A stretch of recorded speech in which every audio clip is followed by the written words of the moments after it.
할렐루야. 오늘 말씀 묵상의 자리로 오신 여러분들을 주님의 이름으로 환영하고 축복합니다.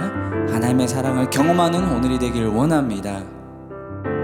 예수 사랑하심은 거룩하신 말일세. 우리들은 약하나 예수 권세만 도다. 나를 사랑하시고 나의 죄를 다 씻어 하늘 문을 여시고 들어가게 하시네. 날 사랑하심,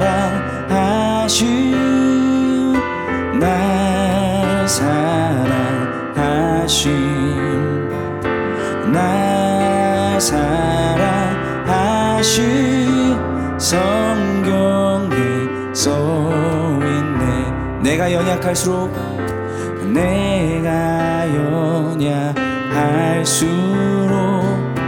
더욱 귀히 여기사 높은 보좌 위에서 낮은 나를 보시네. 날 사랑하심, 날 사랑하심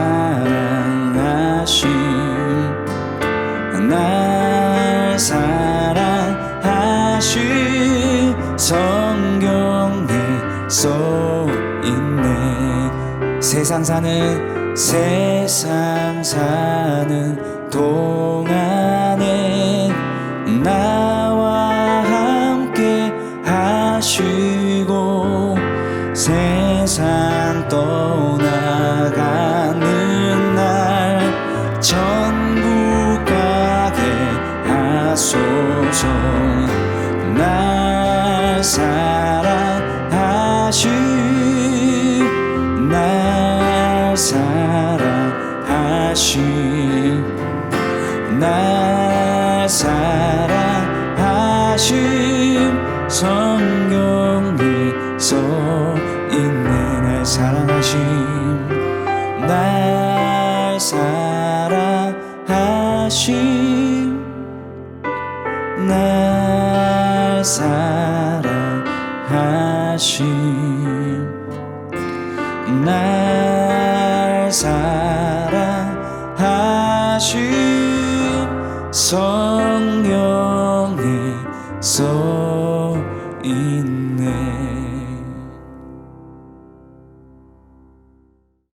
제16장. 아브라함의 아내 사레는 출산하지 못하였고 그에게 한 여종이 있으니 애굽 사람이요 이름은 하갈이라. 사레가 아브라함에게 이르되 여호와께서 내 출산을 허락하지 아니하셨으니 원하건대 내 여종에게 들어가라. 내가 혹 그로 말미암아 자녀를 얻을까 하노라. 아브라함이 사레의 말을 들으니라. 아브라함의 아내 사레가 그 여종 애굽 사람 하갈을 데려다가 그 남편 아브라함에게 첩으로 준 때는 아브라함이 가나안 땅에 거주한 지 10년 후였더라. 아브라함이 하갈과 동침하였더니 하갈이 임신하매 그가 자기의 임신함을 알고 그의 여주인을 멸시한지라. 사레가 아브라함에게 이르되 내가 받는 모욕은 당신이 받아야 옳도다. 내가 나의 여종을 당신의 품에 두었거늘 그가 자기의 임신함을 알고 나를 멸시하니 당신과 나 사이에 여호와께서 판단하시기를 원하노라. 당신의 여종은 당신의 수중에 있으니 당신의 눈에 좋을 대로 그에게 행하라. 하매 사레가 하갈을 학대하였더니 하갈이 사레 앞에서 도망하였더라. 여호와의 사자가 광야의 샘물 곁 곧 술길 샘 곁에서 그를 만나 이르되 사레의 여종 하갈아, 내가 어디서 왔으며 어디로 가느냐? 나는 내 여주인 사리를 피하여 도망하나이다. 내 여주인에게로 돌아가서 그 수하에 복종하라. 내가 내 씨를 크게 번성하여 그 수가 많아 셀 수 없게 하리라. 내가 임신하였은즉 아들을 낳으리니 그 이름을 이스마엘이라 하라. 이는 여호와께서 내 고통을 들으셨음이니라. 그가 사람 중에 들나귀같이 되리니 그의 손이 모든 사람을 치겠고 모든 사람의 손이 그를 칠지며 그가 모든 형제와 대항해서 살리라. 하갈이 자기에게 이르신 여호와의 이름을 나를 살피시는 하나님이라 하였으니 이는 내가 어떻게 여기서 나를 살피시는 하나님을 배웠는고. 이러므로 그 샘을 부엘라헤로이라 불렀으며 그것은 가데스와 베렛 사이에 있더라. 하갈이 아브람의 아들을 낳음에 아브람이 하갈이 낳은 그 아들을 이름하여 이스마엘이라 하였더라. 하갈이 아브람에게 이스마엘을 낳았을 때 아브람이 86세였더라. 네, 사랑하는 라이프처치 성도 여러분, 오늘은 창세기 16장 말씀을 통해서 하나님의 음성을 듣고자 합니다. 아이를 낳아주지 못해서 미안한 마음이 들었는지 아내 사레가 자신의 몸종인 하갈을 통해서 자식을 낳자고 남편 아브람에게 제안을 합니다. 2절인데요.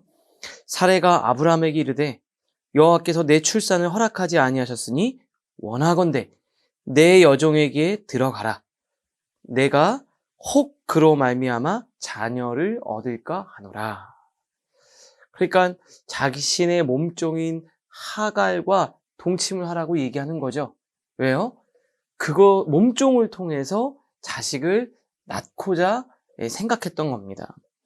사실 이럴 때 남자들이 잘 판단해서 반응을 해야 돼요. 무슨 소리냐. 당신과 나 사이에서 하나님이 주시는 것을 하나님의 약속으로 난 받겠다. 절대 나는 안 한다. 기다린다. 이렇게 말을 해야 되는데 아브라함이요 덥석 그 제안을 받습니다. 왜냐하면 그 제안이 굉장히 그럴듯했거든요. 아브라함의 몸을 통해서 나오는 자식이기도 하죠. 내 몸에서 나올 이 씨로 하나님이 자식을 주겠다라고 얘기했으니까 자기를 통해서 자식이 생기는 건 맞잖아요. 그리고 실질적으로 가장 실현 가능성이 높은 이 방법이기 때문입니다. 그리고 3절 다음 절에 보면은 가나안에 거주한 지 10년이 지났다. 본토 친척 아비집을 떠나서 하나님 주신 메시지만 갖고 떠나서 10년이라는 시간이 지난 거예요.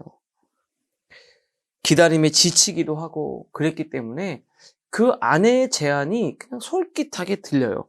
그래서 그 제안을 받아들입니다. 여러분, 그런데 오늘 본문은요, 그 아내의 그런 인간적인 제안이 잘못됐음을 보여주고 있어요. 인간적인 생각은 정말 늘 그럴듯합니다. 왜냐하면 인간적인 생각은 인간의 수준에서 할 수 있는 생각이기 때문에 그래요. 현실에 적합하고 상황과 환경에 적절합니다. 그래서 얼핏 보면 굉장히 좋은 선택처럼 보여요. 그리고 처음에는 잘 선택한 것 같습니다. 그런데 오늘 본문이 하고자 하는 말은 그 인간적인 생각과 그 생각으로부터 나온 선택과 결정은 부작용이 아주 심각하다라는 거죠. 특별히 믿음의 사람들에게 그래요. 4절에 보니까요, 하갈이 임신을 합니다. 그런데 여기서부터 엄청나게 꼬이기 시작해요. 4절, 하갈이 자신이 임신함을 알고 주인인 사레를 멸시한지라. 종 주제에 임신했다고 자기 주인인 사레를 무시했다, 멸시했다. 약간 모욕스러운 발언을 한 거예요. 그러니까 이제는요, 어떤 일이 벌어지냐면 아브라함이 자식을 갖지 못했을 때보다 더 고통스러운 시간이 시작되는 거예요. 사레가요, 이 모든 분노를 남편 아브라함에게 막 쏟아붓기 시작합니다. 5절이요. 사레가 아브라함에게 이르되 내가 받는 모욕은 당신이 받아야 옳도다.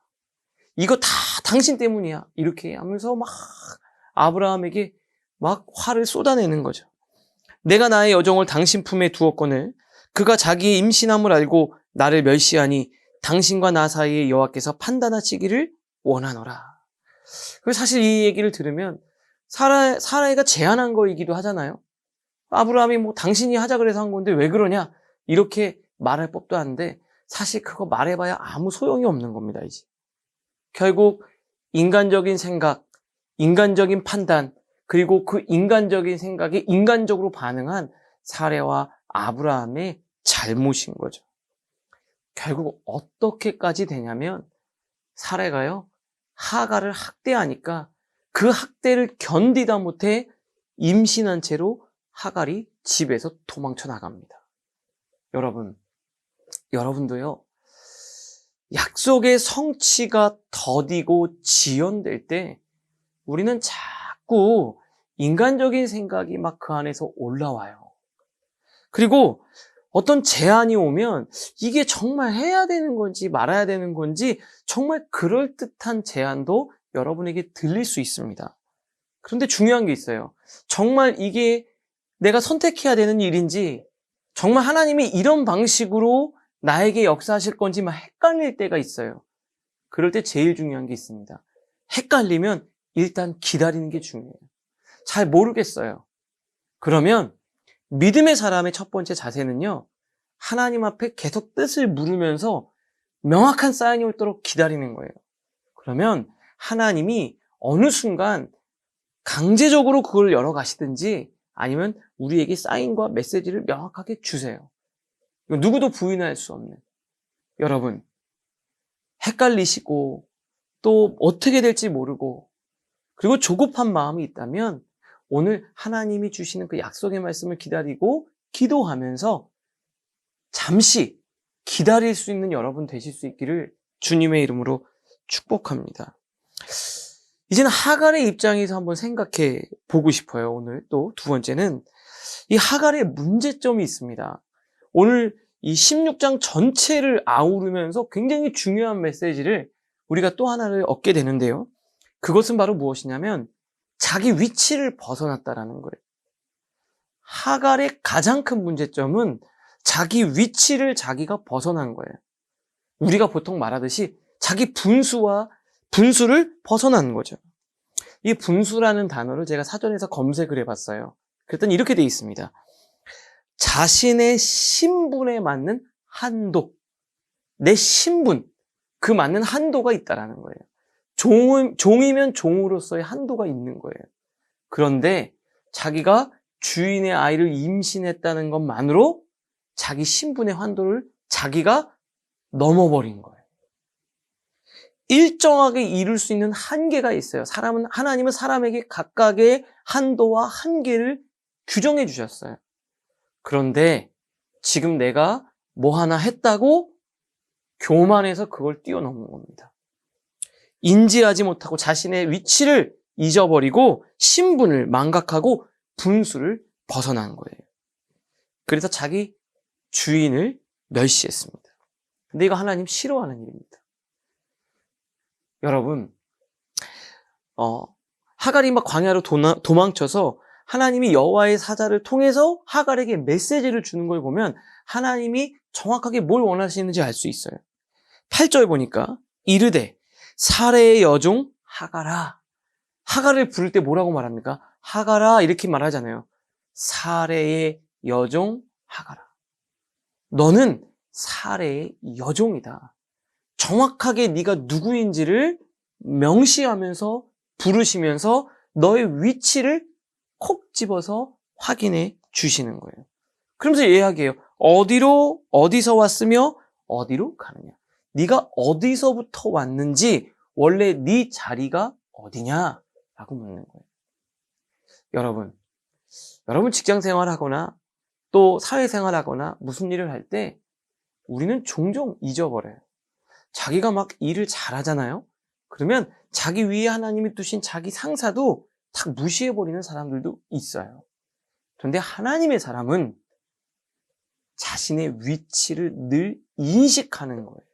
그게 영성입니다. 여러분이 부모님이 여러분들에게 해주는 게 아무것도 없다고 여러분이 다 인생을 뭐 돈 벌고 뭐 하고 다 다니는 것 같다고 부모님 무시하지 마십시오. 하나님은 그걸 정말 싫어하시는 분이에요. 뭐라고 얘기합니까? 사레의 여종 하가라. 너의 위치를 파악하는 게 1번이라는 거예요. 우리가 직장에서도 내가 막 일을 잘하면 뭐 눈에 보이는 게 없는 사람이 있죠. 내가 막 교만해서. 그 신분에 맞는 한도, 자기 위치에 맞는 한계를 인지하는 것이 신앙인으로서 영성을 관리하는 데 정말 중요한 1번이라는 거예요. 그래서 어떻게 합니까? 9절에 여호와의 사자가 그에게 이르되, 하나님이 사자를 통해서 하갈에게 말하는 거예요. 이렇게 얘기했어요. 내 여주인에게 돌아가서 그 수하에 복종하라. 너가 그 여주인에게 가서 너 위치로 돌아가. 이렇게 얘기했어요. 여러분, 오늘 하나님이 여러분들에게 주시는 메시지가 있을 거예요. 너 위치를 벗어났어. 겸손하게 다시 네 자리로 돌아가서 그 질서에 순종해. 라고 주님이 말씀하시는. 하나님은 분명하게 하갈의 위치, 포지션을 말씀해 주셨어요. 분수를 알라고 신분에 맞는 한도와 한계를 인지하라 그랬어요. 지혜란 뭘까요? 자신의 위치와 경계를 인식하고 거기서 철저하게 머무르는 거예요. 하나님이 위치를 바꿔주실 때까지. 하나님이 위치를 바꿔주시면 거침없이 움직이지만 그러기 전에는 하나님이 지어주신 그 자리를 잘 지키는 게 정말 중요해요. 혹시 내가 하갈처럼 내 신분에 맞는 한도를 내가 뛰어넘었다면 원래 자리로 돌아가실 수 있기를 주님의 이름으로 축복합니다. 일 잘한다고 상사 무시하고 자신이 다 하는 것 같다고 부모님을 존중하지 못하고 옆에 있는 사람들, 팀원들을 함부로 대했다면 오늘 회개하고 원래 자리로 돌아가실 수 있기를 주님의 이름으로 축복합니다. 사실 오늘 본문 말씀을 쭉 읽어보면요, 이 자리를 지키지 못해서 벌어진 문제예요. 사례가 하나님이 자기에게 아이를 주지 않으셨다 해도 내 주인으로서 남편의 아내로서의 그 자리를 내어주면 안 되는 거예요. 나한테 능력이 없는 것 같아서. 그럼 사례가 어떻게 했었어야 했을까요? 하나님, 힘을 주세요. 이렇게. 여러분이 어떤 포지션에 있어요. 여러분 어떤 직급을 부여받았어요. 근데 저는 능력이 없어요. 못할 것 같아요. 그렇다고 다른 사람에게 네가 대신해라 이렇게 하면 안 돼요. 하나님의 사람은요, 하나님이 나를 이 자리에 두신 이유가 있다. 그 자리에 맞는 능력을 구하고 하나님과 자신이 그 문제를 풀어가야지 다른 사람을 가지고 하는 건 아닌 거예요. 사례는 그 자리를 하나님이 주신 그 포지션을 하갈에게 내어준 거예요. 하갈은 자신의 위치를 벗어난 거예요. 여러분이 사례면 그 자리를 지키세요. 힘들어도. 하나님이 다 인도해 주실 거예요. 여러분이 하갈이라면 여러분의 위치를 지키세요. 그게 하나님이 여러분과 저에게 요구하는 오늘 중요한 영적인 메시지라는 거예요. 여러분, 사례는 자기 자리를 내어주고 하갈은 자기 자리를 이탈하면서 이 문제가 시작되고 문제가 극대화됐어요. 그런데 언제 이 정말 파국으로 치닫는 이 관계가 언제 정리됐냐? 각자의 자리로 돌아오면서부터 정리되기 시작했어요. 여러분의 가정, 조직, 막 뒤죽박죽, 이거 도대체 어떻게 되는 건가? 원래 자리를 철저히 지키면 해결되는 문제입니다. 그 자리에 가서 하나님이 때를 주실 때까지 기다리세요. 그게 오늘 저와 여러분에게 주시는 하나님의 영적인 메시지입니다. 도저히 해결되지 않을 것 같은 문제는 원래 자리로 돌아가기만 해도 많은 부분들이 해결돼요. 오늘 한번 생각해 보세요. 나는 내 자리를 지키지 못하고 하나님을 신뢰하지 못하고 내 자리 내어주진 않았는가?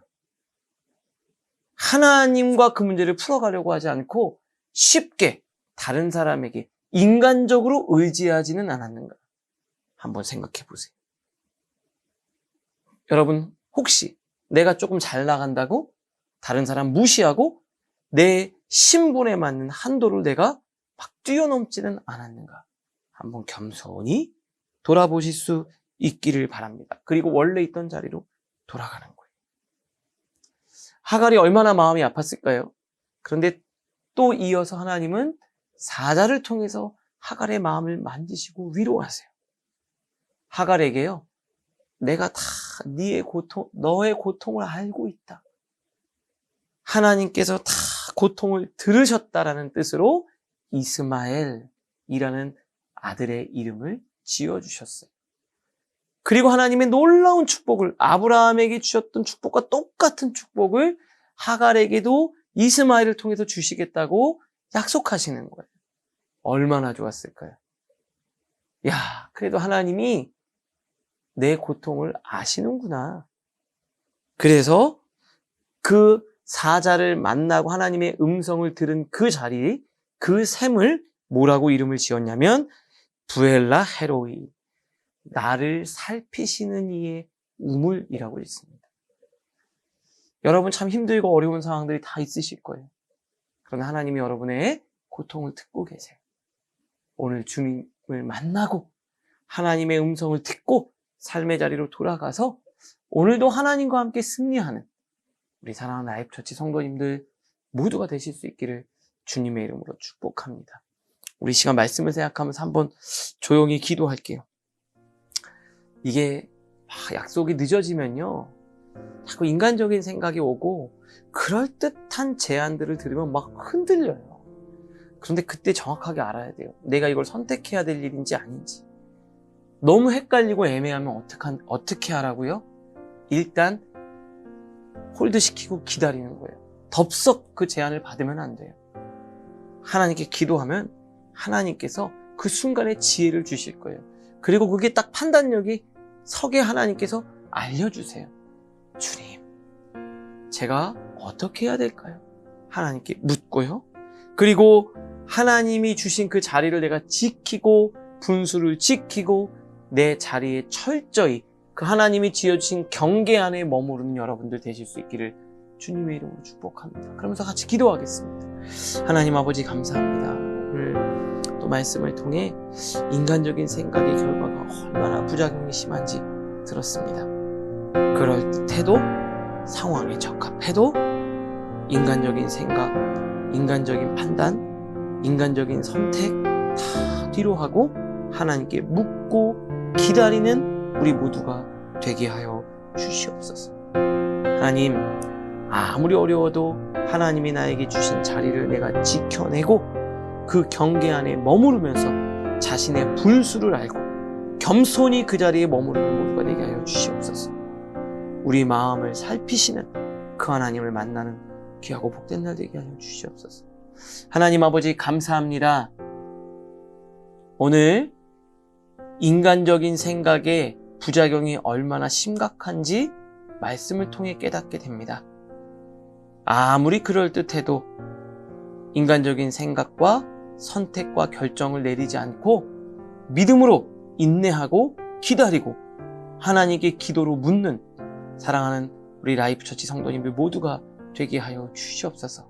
아무리 힘들어도 하나님께 능력을 구하고 그 자리를 내가 지켜내게 하시고 겸손히 하나님의 경계 안에 머무르는 모두가 되게 하여 주시옵소서. 살피시는 고통을 들으시는 하나님을 경험하는 오늘 귀하고 복된 날 되게 하여 주시옵소서. 예수님의 이름으로 기도합니다. 아멘.